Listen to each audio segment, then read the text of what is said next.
تجھے کتاب سے حاصل نہیں فراغ کہ تو کتاب خواں ہے مگر صاحب کتاب نہیں۔ نبی کریم علیہ السلام نے فرمایا اس قرآن کے ذریعے ہی اللہ عروج دے گا اور اسی کی وجہ سے لوگ رسوا ہوں گے۔ جو اس سے تھام لیں گے عروج پا جائیں گے۔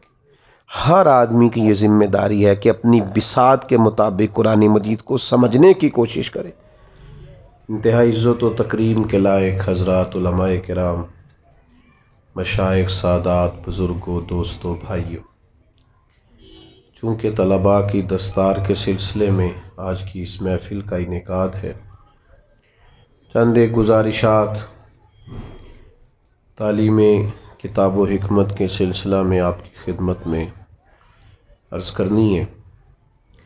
دنیا کے اندر لاتعداد اور بے حساب کتب پائی جاتی ہیں،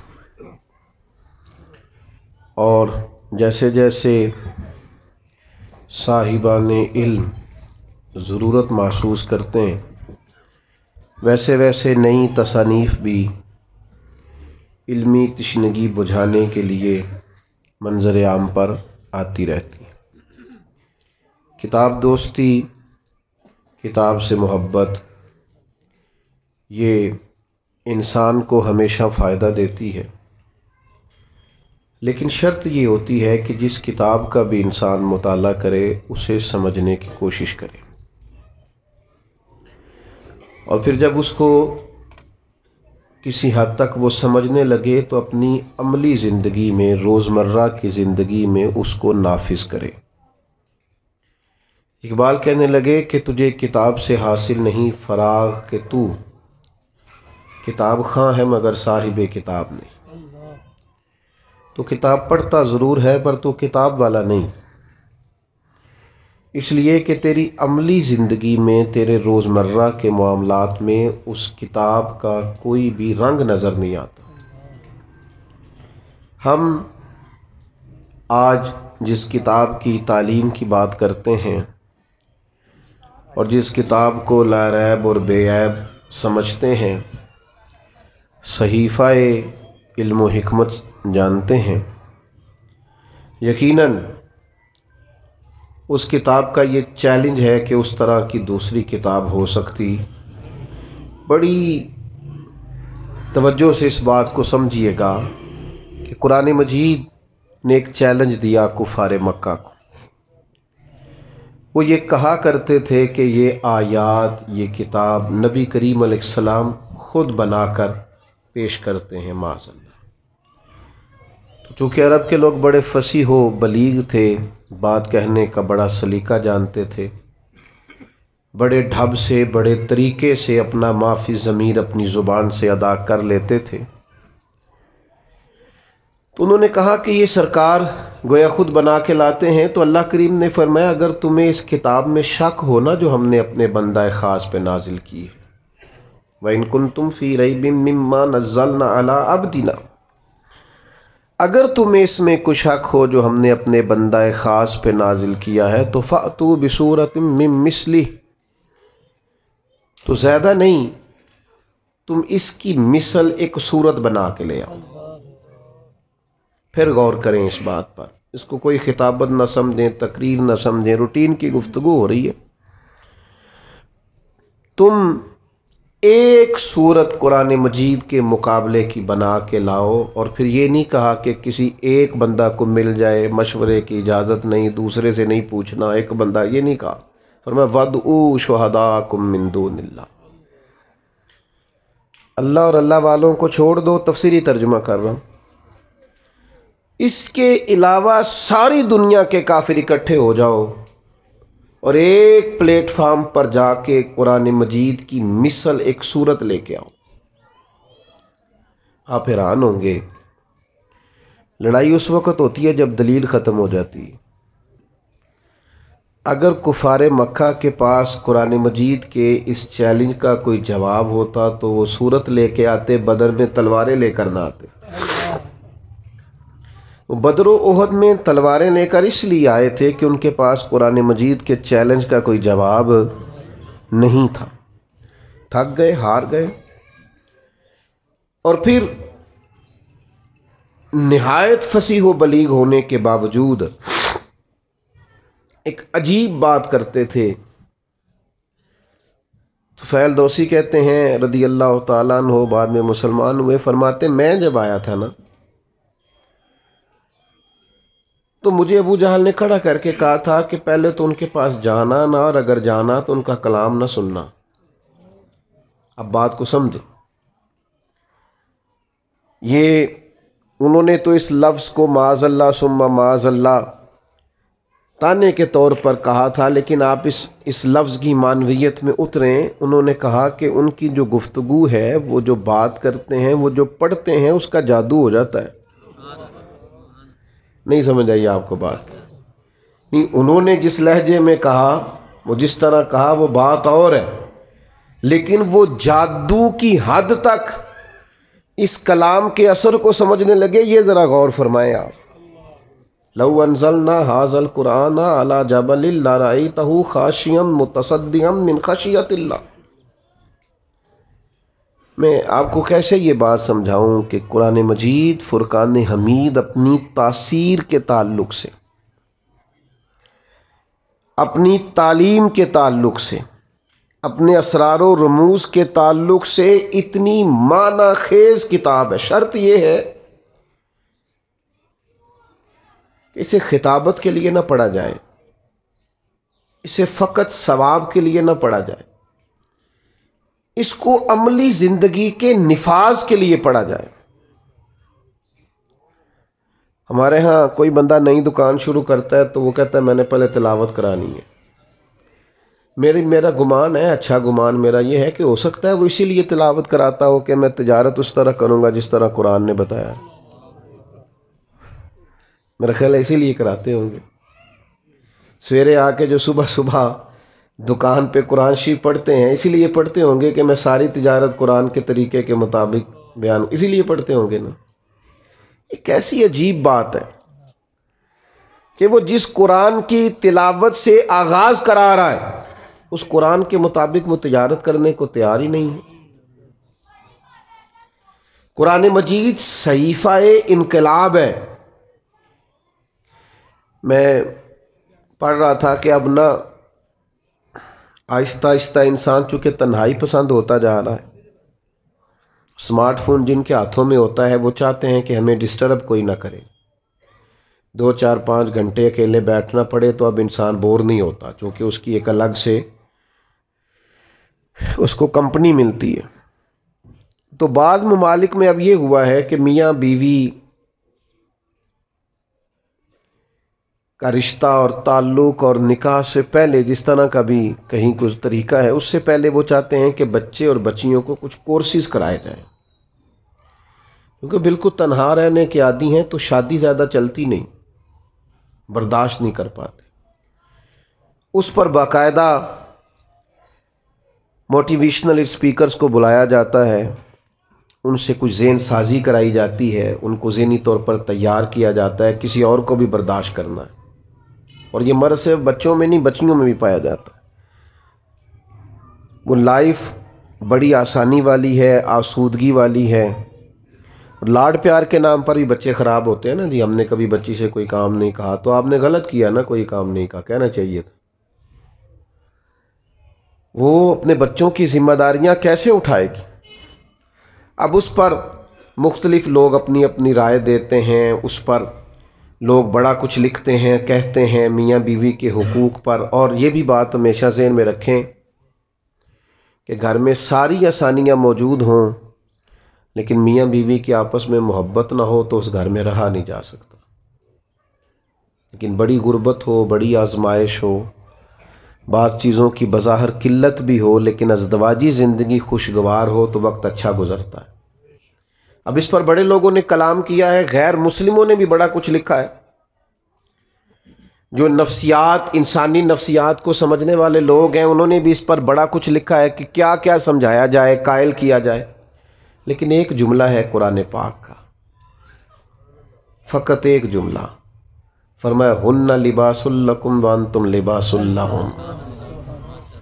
مرد عورت کا لباس ہے اور عورت، ڈھونڈ لیں آپ تاریخ ساری، نزول قرآن سے قبل بھی اور نزول قرآن کے بعد بھی یہ جملہ کسی نے نہیں کہا جو صرف قرآن مجید نے کہا کہ مرد عورت کا لباس ہے اور عورت، بس اس ایک جملے کے اندر اگر ازدواجی زندگی کو بند کر دیا جائے، تین باتیں مفسرین نے اس کی تفسیر میں لکھی، بڑا کچھ لکھا ہے، تین باتیں۔ ایک تو وہ فرماتے ہیں انسان جتنا مرضی بھی خوبصورت ہو بغیر لباس کے خوبصورت نہیں ہوتا، جتنا مرضی حسین و جمیل ہو لیکن اگر اس نے لباس نہ پہنا ہوا ہو تو وہ حسین و جمیل ہے۔ اس کا مطلب ہے کہ قرآن یہ فرماتا ہے کہ انسان کی خوبصورتی یہ ہے کہ اس کی ازدواجی زندگی بھی ہو، رہبانیت والا نہ ہو، وہ آزاد نہ ہو۔ اور دوسری بات یہ ہے کہ انسان کے وجود پر جتنے بھی عیب ہوں لباس اسے چھپا دیتا ہے، تو میاں بیوی بھی ایک دوسرے کے لیے پردہ بن جاتے ہیں، عیب چھپ جاتے ہیں، وقت گزرنے لگتا ہے۔ اور تیسری بات یہ ہے کہ اثر گرمی کا ہو یا اثر سردی کا ہو، اس اثر سے انسان کو لباس ہی بچاتا ہے۔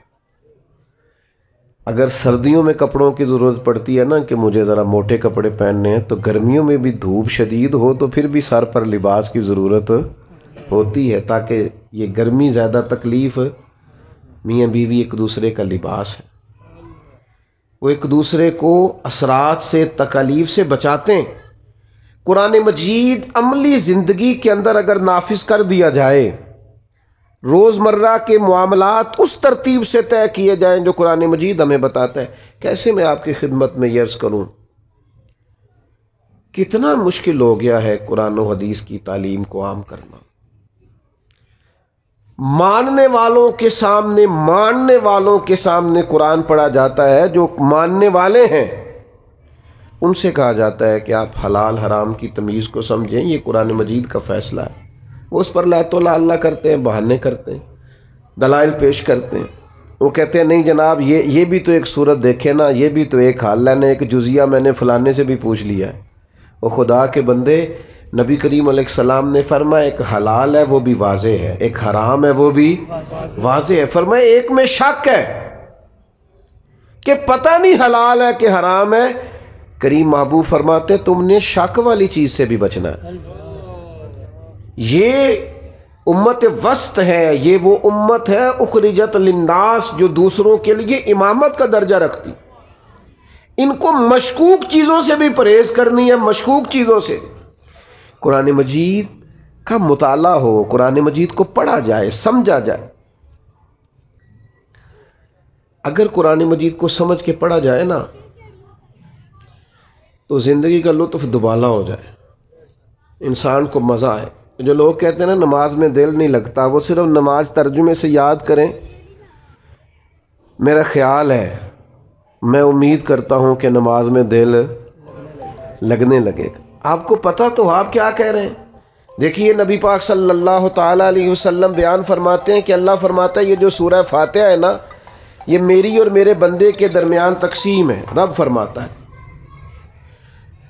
اللہ فرماتے ہیں آدھی سورہ فاتحہ میری ہے اور آدھی میرے۔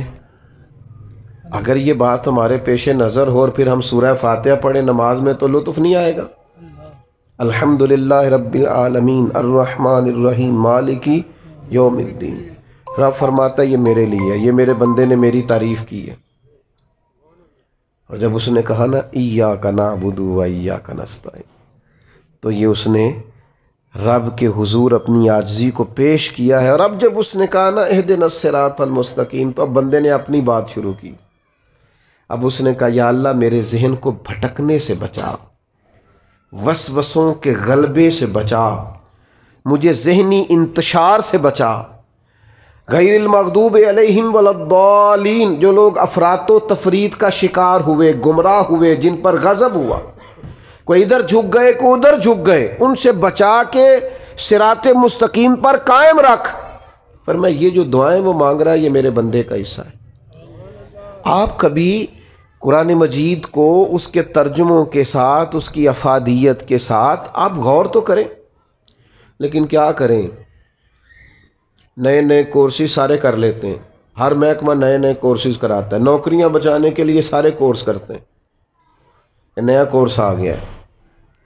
میں کبھی ہم جایا کرتے تھے والد صاحب کے ساتھ کسی موقع پر پٹوار خانے، تو پٹواری جب اتارتا تھا نا اوپر سے رجسٹر، یا کبھی بینک میں یا کسی اور ادارے میں، تو وہ رجسٹر اترتے اترتے سارے کپڑے بھی گرد آلود ہو جاتے۔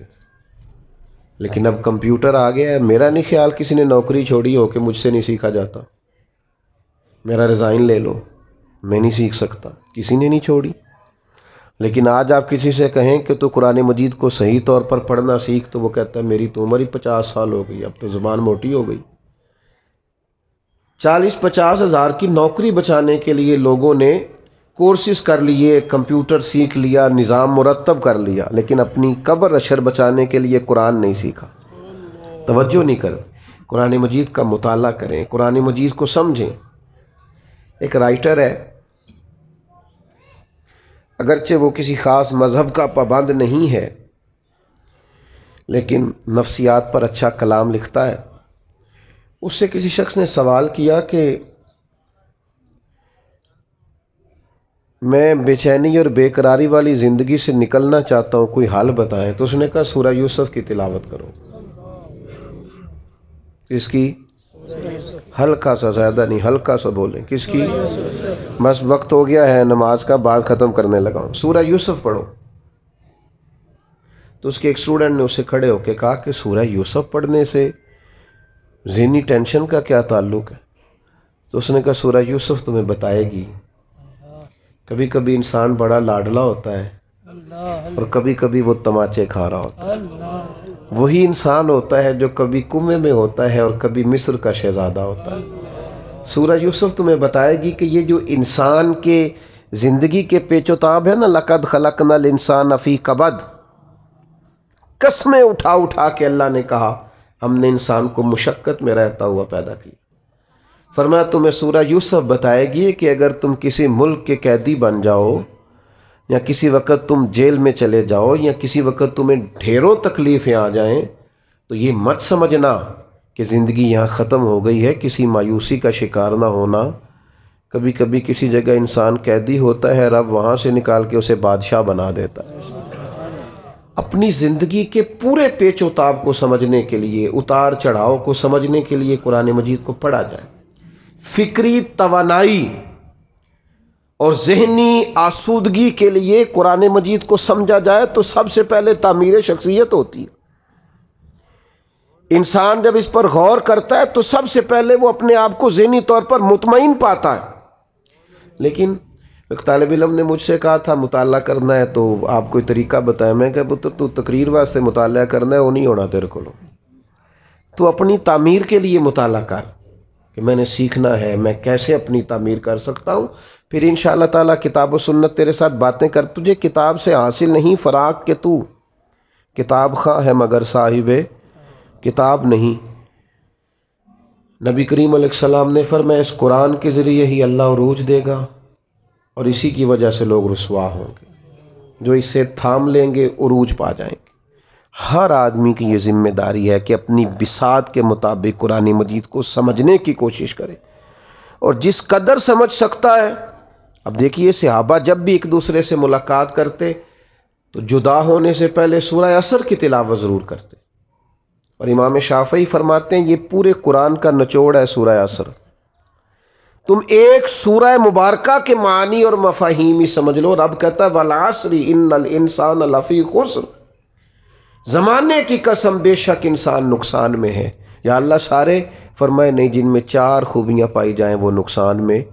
إِلَّا الَّذِينَ آمَنُوا وَعَمِلُوا الصَّالِحَاتِ وَتَوَاصَوْا بِالْحَقِّ وَتَوَاصَوْا بِالصَّبْرِ۔ ایمان لائیں، ایمان لانے کے بعد نیک اعمال کریں، اور صرف اپنے لیے نہ کریں، دوسروں کو بھی حق کی تلقین کریں۔ اور جب انسان حق بات کہتا ہے تو اسے تکلیف بھی آتی ہے۔ فرمایا وَتَوَاصَوْا بِالصَّبْرِ، اب ایک دوسرے کو صبر کی نصیحت بھی کریں۔ ایمان، اعمال حسنہ، تاکید حق، تلقین حق اور تاکید صبر، یہ مکمل دین ہے ایمانیات کے بعد۔ لیکن شرط یہ ہے کہ اس صورت کے پہلو کے مطابق، اس کی تعلیم کے مطابق اپنی زندگی کو گزارا جائے۔ کچھ توجہ کریں قرآن مجید پر، اس پر غور کریں، اس کو گہرائی اور گہرائی سے پڑھنا شروع کریں۔ اور اس کے مطابق دوسروں کو تو تلقین کریں گے لیکن اس کا درجہ دوسرا رکھیں، اپنے روزمرہ کے معاملات اس کے مطابق ترتیب دیں۔ اللہ تعالی ہماری حاضری کو قبول فرمائے۔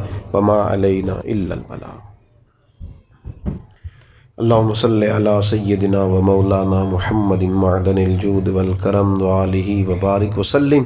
اللہ کریم ہماری حاضری کو قبولیت کا شرف عطا فرما، ہمارے گناہوں کو معاف فرما، ہماری غلطیوں سے درگزر فرما، اس ادارے کو کامیابیاں عطا فرما۔ جن بچوں نے حفظ قرآن کیا ہے، یاد رکھنے کی، سمجھنے کی اور آگے اس کے علوم کو حاصل کرنے کی توفیق عطا فرما۔ امت کی خیر فرما، عالم اسلام پر فضل فرما، بالخصوص فلسطین کے مجبور، مقہور اور مظلوم مسلمانوں کی مدد فرما۔ اللہ تعالی پاکستان کے حق میں رحمت والے فیصلے فرما، فضل والے فیصلے فرما، دارین کی برکتیں عطا فرما، دین دنیا کی نعمتیں ہمارا مقدر فرما، دنیا ہو یا آخرت ہو ہماری پردہ پوشی فرما۔ رب اغفر وارحم وانت خیر الراحمین۔ وصلی اللہ تعالی علی حبیبہ سیدنا و مولانا محمد۔